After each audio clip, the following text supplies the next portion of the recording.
दर्शक बंधु आज आपण मानक पई सुंदर कहानीटी नहीं आसी केमिति अजाणतरे होइथिबा कर्मर फल आमको मिली थाए एही कहानी माध्यम रे जानिबा। दर्शक बंधु कहारी को गाली करिबा लोकंकर कथा नहीं अन्य मानक आगरे कहिबा आउ ईर्ष्यार भाव रखिबा ए सब आपणकर सफलता को अटकाई थाए। चलंतु कहानी माध्यम रे जानिबा।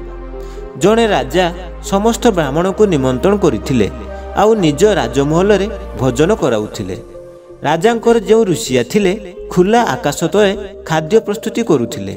सेही समय रे गोटिए चिलो तार पंजारे बंचिथिबा साप को नहीं सेही राजमहल ऊपर दे उड़ी जाउथिला।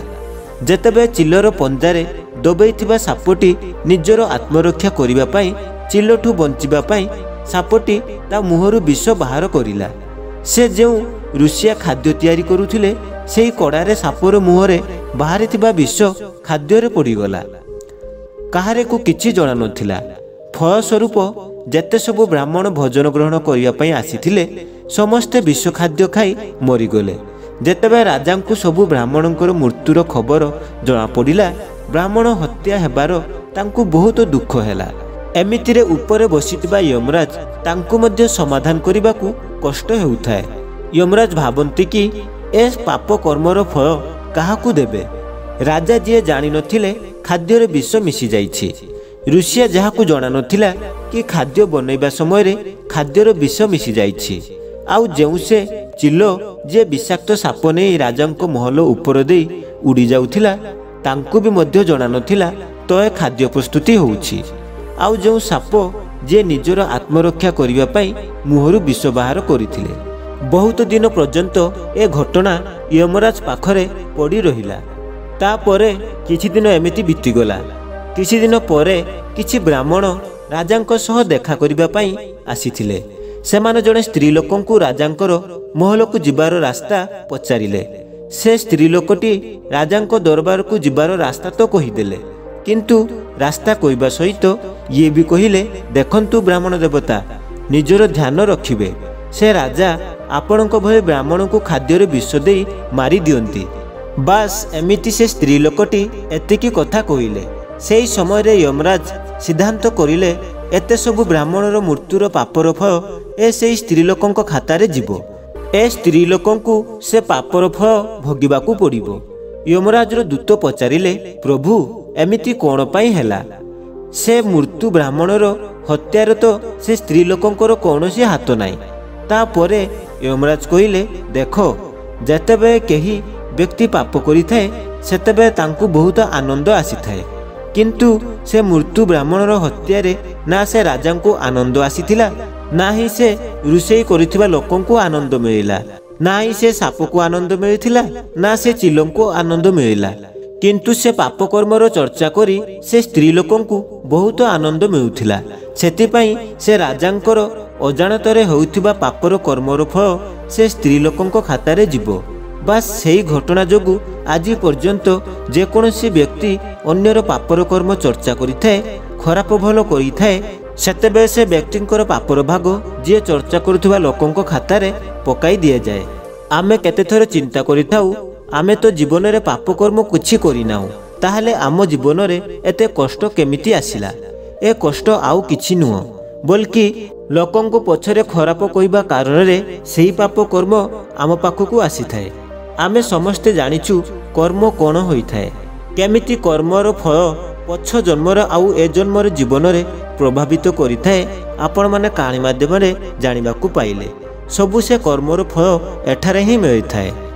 चलंतु द्वितीय कहानीटी सुनिबा। गोटिए जगार जणे गरीब ब्राह्मण तांको स्त्री सहित रहउथिले। गोटिए दिन ब्राह्मण गाँ को जाउथाए। सेतेबे रास्तार देखिले गोटिए चढ़ई माछ को धरी गोटिए जमीर बसी खाइबा को तैयारी करुथिला। सेही समय रे ब्राह्मण चढ़ई को पाखकू जाई थुंटरू माछटी छड़ाई आनिला। मुहरु खाद्य छड़ाई नेबारु निराश होई चढ़ई आकाश को देखि कहिला अन्य को कष्ट देबा भल कथा नुह।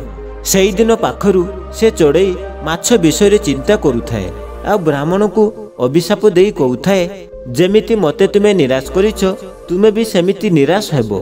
चढ़ईटी माछ विषय चिंता करी करी चढ़ई सुखी कंटा होईगला आउ गोटिए दिन मरीगला। ସେଠାରେ ମାଛକୁ ଘରକୁ ନେଇଯାଇ ବ୍ରାହ୍ମଣୀଟି ତାଙ୍କୁ ରୋଷେଇ କରି ଖାଇ ନେଇଥିଲା। କିଛି ଦିନ ପରେ ବ୍ରାହ୍ମଣର ଘରେ ପୁତ୍ର ସନ୍ତାନ ଜନ୍ମ ହେଲା। ପୁଅଟି ଦେଖିବାକୁ ଏତେ ସୁନ୍ଦର ଥିଲା କି ଯିଏ ଦେଖୁଥାଏ ତାକୁ କୋଳକୁ ନେଉଥାଏ। ମା ବାପା ସେ ପିଲାକୁ ଦେଖି ତାଙ୍କର ଭୋକ ଶୋଷ ମରିଯାଉଥାଏ। ଧୀରେ ଧୀରେ ପିଲାଟି ବଡ଼ ହେଲା ଆଉ ରୂପ ଗୁଣରେ ପରିପୂର୍ଣ୍ଣ ଦେଖି ବାପା ମାଙ୍କର ଖୁସିର ଠିକଣା ନଥିଲା। ଯେତେବେଳେ ପୁଅ ଯୁବକ ହୋଇଗଲା ସେତେବେଳେ ବିଧାତାର ବିଧାନ ଅନୁସାରେ ବ୍ରାହ୍ମଣ ଆଉ ତାଙ୍କର ସ୍ତ୍ରୀର ଖୁସି ଛଡ଼ାଇ ନେଲେ। ଯେଉଁଦିନ ପୁଅ ମରିଗଲା ମା ବାପାଙ୍କର ଆଖିରୁ ଲୁହ ବନ୍ଦ ହେଉନଥାଏ। ଦୁଇ ଜଣ ଖାଇବା ପିଇବା ଛାଡ଼ିଦେଲେ ଆଉ ଦିନ ରାତି ଛାତି ପିଟି କାନ୍ଦୁଥାନ୍ତି ଆଉ ଯମରାଜଙ୍କୁ ଦୋଷ ଦେଉଥାଏ। ବ୍ରାହ୍ମଣକୁ ଏମିତି କାନ୍ଦିବାର ଦେଖି ଗୋଟିଏ ରାତିରେ ଯମରାଜ ସ୍ୱପ୍ନରେ ଆସି କହିଲେ, ତୁମେ ଯେଉଁ ପୁଅ ପାଇଁ ଏତେ କାନ୍ଦୁଛ ସେ ପିଲାକୁ ତୁମେ ଦେଖିପାରିବ, କିନ୍ତୁ ମୋର ଗୋଟିଏ କଥା ମାନିବାକୁ ପଡ଼ିବ। ତୁମେ ତୁମର ପୂଜା ଘରେ 3 ଦିନ ପର୍ଯ୍ୟନ୍ତ ଶୋଇବାକୁ ପଡ଼ିବ ଆଉ ତା ମଧ୍ୟରେ କାହାରିକୁ ଡାକିବାକୁ ଦେବେ ନାହିଁ। ତା ପରଦିନ ବ୍ରାହ୍ମଣ ତାଙ୍କର ସ୍ତ୍ରୀଙ୍କୁ ସ୍ୱପ୍ନ ବିଷୟରେ ବିସ୍ତାରିତ ଭାବରେ କହିଲେ ଆଉ ଯେମିତି ଯମରାଜ କହିଥିଲେ ସେମିତି ପୂଜା ଘରେ ଯାଇ ଶୋଇଗଲେ। ଯେତେବେଳେ ବ୍ରାହ୍ମଣଙ୍କୁ ନିନ୍ଦ ଆସିଗଲା ସେତେବେଳେ ଯମରାଜ ବ୍ରାହ୍ମଣର ଆତ୍ମାକୁ ନେଇ ଯମପୁରକୁ ଚାଲିଗଲେ। ଯମପୁରରେ ବ୍ରାହ୍ମଣ ବହୁତ ପ୍ରକାରର ଦୃଶ୍ୟ ଦେଖିଲେ। କେଉଁଠି ପାପୀଙ୍କୁ ଯମରାଜ ତେଲ କଡ଼ାରେ ପକାଉଥିଲେ ତ ଆଉ କେଉଁଠି ପାପୀମାନଙ୍କୁ ବହୁତ ଶାସ୍ତି ଦେଉଥାଏ। ଏମିତି ଜାଗା ଜାଗା ଅଜୀବ ଅଜୀବ ଘଟଣା ଦେଖି ଆଶ୍ଚର୍ଯ୍ୟ ହୋଇଯାଉଥିଲେ ଆଉ ଡରରେ ଥରିବାକୁ ଲାଗିଲେ। ଯମଦୂତ ବ୍ରାହ୍ମଣଙ୍କୁ ଯମରାଜ ପାଖରେ ନେଇଗଲେ। ଯମରାଜ ଦେଖିଲେ ଡରରେ ବ୍ରାହ୍ମଣଟି ଥରୁଛନ୍ତି। ଯମରାଜ କହିଲେ, ବ୍ରାହ୍ମଣ ତମେ ଡର ନାହିଁ, ତମେ ଥରେ ସେମାନଙ୍କୁ ଦେଖ, କ'ଣ ସେଥିରେ ତମର ପୁଅ ଅଛି? ବ୍ରାହ୍ମଣ ସେମାନଙ୍କୁ ଦେଖିଲେ, ସେଥିରେ ତାଙ୍କର ପୁଅ ଦେଖିବାକୁ ପାଇଲେ। ପୁଅକୁ ଦେଖି ବ୍ରାହ୍ମଣ ଖୁସି ହୋଇଗଲା ଆଉ ଯମରାଜକୁ କହିଲେ, ଯମରାଜ ଏ ମୋର ପୁଅ ଅଟେ।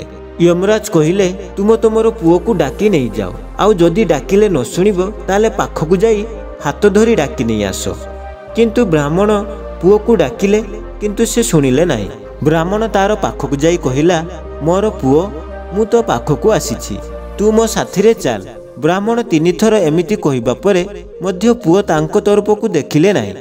ଯେତେବେଳେ ବ୍ରାହ୍ମଣ ପୁଅର ହାତ ଧରି କହିବାକୁ ଲାଗିଲେ, ପୁଅ ଏପଟକୁ ଦେଖ, ମୁଁ ତୋର ବାପା ଅଟେ। ଏହା ଶୁଣି ପୁଅ ବାପା ଆଡ଼କୁ ଅନାଇ କହିଲେ, ତୁ ମୋତେ ପୁଅ କାହିଁକି କହୁଛୁ? ମୁଁ ତୋର ପୁଅ ନୁହେଁ। ତୁ ଯେଉଁ ଚଢ଼େଇକୁ କଷ୍ଟ ଦେଇ ମୁହଁରୁ ଖାଦ୍ୟ ଛଡ଼ାଇ ନେଇଥିଲୁ ସେହି ବଦଲା ନେବା ପାଇଁ ମୁଁ ତୋର ପୁଅ ହୋଇ ଜନ୍ମ ହୋଇଥିଲି। ଏବେ ମନେ ପଡ଼ିଲା ନା? ତୁ ଯେମିତି ମୋର ମନକୁ କଷ୍ଟ ଦେଇଛୁ ସେହି ପ୍ରକାରର ମୁଁ ତୋର ମନକୁ କଷ୍ଟ ଦେଇ ଚାଲି ଆସିଲି। ପୁଅର ଜବାବ ଶୁଣି ବ୍ରାହ୍ମଣ ନିରାଶ ହୋଇଗଲା। ଯମରାଜ ପାଖକୁ ଆସି କହିଲା, ସେ ମୋର ପୁଅ ନୁହେଁ।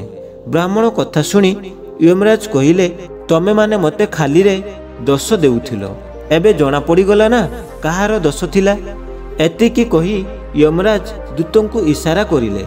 ଯମଦୂତ ତୁରନ୍ତ ବ୍ରାହ୍ମଣଙ୍କୁ ଆତ୍ମାକୁ ନେଇ ପୂଜା ଘରେ ପହଞ୍ଚାଇ ଦେଲେ। ବ୍ରାହ୍ମଣର ଶରୀରର ଆତ୍ମା ପୁରାଇ ଯମଦୂତ ଚାଲିଗଲେ। ବ୍ରାହ୍ମଣ ହୁଁସରେ ଆସି ହିଁ ସବୁ କଥା ସ୍ତ୍ରୀଙ୍କୁ କହିଲେ। ତାପରେ ବ୍ରାହ୍ମଣ ଆଉ ତାଙ୍କର ସ୍ତ୍ରୀ ସେ ପୁଅ ପାଇଁ ଲୁହ ଗଡ଼ାଇବା ବନ୍ଦ କରିଦେଲେ। କର୍ମ ଗୋଟିଏ ଏମିତି ରେଷ୍ଟୁରାଣ୍ଟ ଯେଉଁଥିରେ ଆମେ ଅର୍ଡର କରିବାକୁ କିଛି ପଡ଼େ ନାହିଁ। ଆମେ ଯେଉଁ ସେଥିରେ ତିଆରି କରିଥାଉ ଆମକୁ ସେୟା ହିଁ ମିଳିଥାଏ। ଯେମିତି ମଞ୍ଜି ପୁତିବ ସେମିତି ଫଳ ପାଇବ। କର୍ମ ହିଁ ବ୍ୟକ୍ତିଙ୍କର ଚିହ୍ନିବାର ମୁଖ୍ୟ ଆଧାର ହୋଇଥାଏ। ଜୀବନରେ ସଫଳତା ପାଇବା ପାଇଁ ସବୁବେଳେ ସକାରାତ୍ମକ କର୍ମ କରିବା ପାଇଁ ପଡ଼ିବ। କର୍ମ ହିଁ ଆମର ଭବିଷ୍ୟତ ନିର୍ଦ୍ଧାରିତ କରିଥାଏ। ନିଶ୍ଚିତ ରୂପରେ କର୍ମର ସିଦ୍ଧାନ୍ତ ହୋଇଥାଏ ଯାହା ବି ଆମେ ଅନ୍ୟଙ୍କ ପ୍ରତି କରିଥାଉ ତାହା ହିଁ ଆମକୁ ଭବିଷ୍ୟତରେ ମିଳିଥାଏ। ଧର୍ମ ଆଉ କର୍ମ ଗୋଟିଏ ମୁଦ୍ରାର 2ଟି ପାର୍ଶ୍ୱ ଅଟେ, ଯାହା ଆମକୁ ଜୀବନରେ ଠିକ୍ ରାସ୍ତାରେ ଚାଲିବାର ମାର୍ଗଦର୍ଶନ କରିଥାଏ। ଗୋଟିଏ ବ୍ୟକ୍ତିର କର୍ମ ତାର ବିଚାର ଆଉ ଭାବନା ଇଚ୍ଛାର ପ୍ରତିବିମ୍ବ ହୋଇଥାଏ।